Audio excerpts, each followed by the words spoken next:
మరణం చెప్పొస్తుంది అనుకుంటున్నారా? ఈ రోజు మారను, రేపు మారుతాను, ఎల్లుండి మారుతాను, వచ్చే నెల మారుతాను, వచ్చే సంవత్సరం మారుతాను. ఈ లోపు మరణం వస్తే మరణం ఎలా వస్తుందని రాశాడు తెలుసా బైబిల్లో? సంభవింపబోవునది నరులకు తెలియజేసేవాడు ఎవడు లేడట. ఎవరికి తెలియదండి. నేను వచ్చే సంవత్సరం చచ్చిపోతాను, నీ వశంలో ఉందేట మరణం. నేను 60 ఏళ్ళు బతుకుతాను, నీ వశంలో ఉందేట మరణం. మరణము ఎవడి వశములో లేదు. గాలి మీద ఎవడికి అధికారం లేదు, మరణం మీద ఎవడికి అధికారం లేదు. మరణం నిన్ను ఎప్పుడు పలకరిస్తుందో నీకు తెలియదు. దీని మట్టిని నమ్ముకొని మరణానికి వెళ్ళి నిత్యాగ్ని దండనకు వెళ్ళిపోతావా? దేవుడిచ్చిన చక్కటి జీవితం, దేవుడిచ్చిన చక్కటి రక్షణ, యేసుక్రీస్తుల వారి ద్వారా రక్షణ పొందుకొని బాప్తిసం తీసుకొని నీకు చేతనైన పని దేవుడికి చేసుకొని శక్తి లోపం లేకుండా దేవా నీ కోసం బ్రతికారని జీవానికి సిద్ధపడతావా? అప్పుడే నీకు జీవితం, అప్పుడే నీకు జీవం, అప్పుడే నీకు పరలోకం.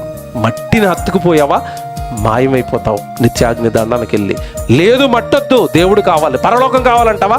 నిత్యాగ్ని దండనను తప్పించుకుని నిత్య మహిమలోనికి వచ్చి పరలోకంలో అందరితో పాటు సదాకాలము బ్రతుకుతావు. నీ జీవితం నీ చేతుల్లో ఉంది, నీ బ్రతుకు నీ చేతుల్లో ఉంది.